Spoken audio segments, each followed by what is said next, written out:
I mean, let's just sort of put that just to one side for the moment and look at Ruth Davidson, whom we talked about at the beginning of the programme. She's also talked about as a future leader of the Conservative Party, and she said that the party needs to be a little more joyful, appealing to the young. She's also somebody who is gay, engaged to be married, and pregnant. Do you have a problem with any of that? None of that at all. It's up to her how to lead her life, and I think it's wonderful that she's expecting a baby. There's a huge joy.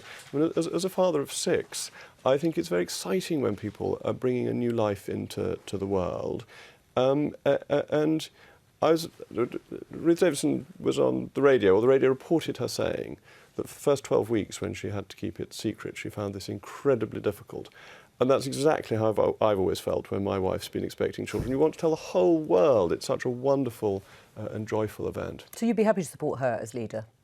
There isn't a vacancy, so we've got to wait and see. If she were, she's the sort of person that would embody all the things that you... She is a formidably capable person and has great political skills and a wide electoral appeal. Right. But I'm not going to put the finger of doom on any particular candidate at this stage. It's far too dangerous a business, that. But you wouldn't support her marriage to the woman that she wants to marry? This is an issue of sacramentality. The sacrament of marriage is one that is defined by the Church, not by the state, and the sacrament of marriage is available to a man and a woman. This is the teaching of the Catholic Church, which I accept. Right, but can you see that that is a problem for many people?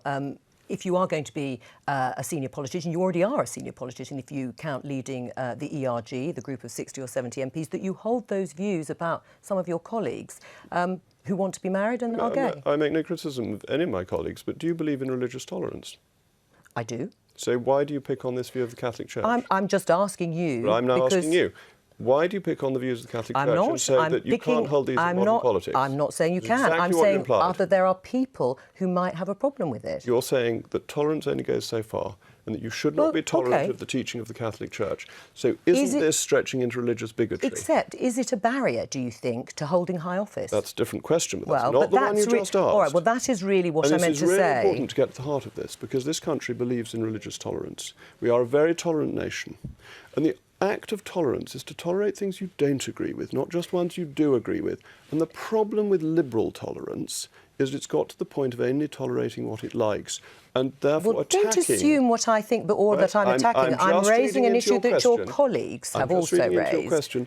And the Catholic Church of great antiquity has taught these things, and it is absolutely legitimate for Catholics in public life, in private life, to believe and accept the teaching of the Catholic Church, as it is for Muslims to believe the teachings of Islam. Of course. And likewise for Anglicans, but also for agnostics if you wanted to hold office, high office, or if somebody who held those views wanted to hold high office, would they be a barrier? It would be a matter for the voters to decide, but what's so important is that I should be honest with voters about my views and make no bones about the fact that I'm a practising Catholic and I believe in the teaching of the Catholic Church. Should they be a barrier then, or should they not? I mean, if they were, I know we've just discussed it, but there are people within your party, and I've talked about Anna Soubry and Justine Greening, who find those views difficult if someone was going to hold high office. They're absolutely entitled to disagree with my views and the views of the Catholic Church, but where I would quibble is that if we are a tolerant nation, you have to be tolerant of the views that you don't like as well as the ones that you do. And that is fine, and that is true. But you still haven't answered the question. Would they be a barrier to somebody holding high office in the Conservative Party? It is up to the British voters to decide this. The British voter in the ballot box is entitled to vote for whomsoever he or she chooses. And I make clear to people in North East Somerset when they come to vote for me what my views are on any issues they ask me about. Would you like to change the law on these issues? The law is not going to be changed. But that's not my question. No, would you like to change the law? But it's quite an important prelude to the discussion, because the issue is actually about what society thinks. I think it is a deep, deep sadness that there are 190,000 abortions in this country in a year in 2016. I think it is one of the great tragedies of the modern world, and I think it would be a wonderful thing if society came to a different view on abortion.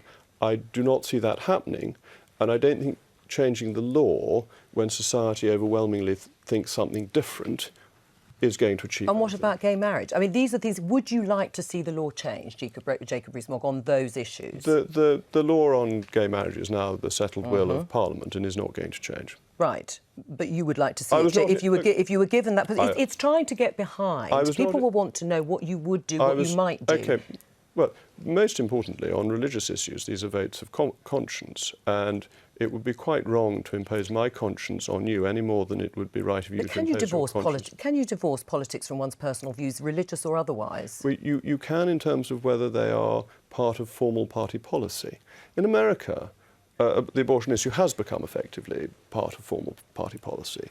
I think one of the strengths of our political system is that they have not become part of party politics, and that does allow differentiation between one's theological views and between one's secular views. All right.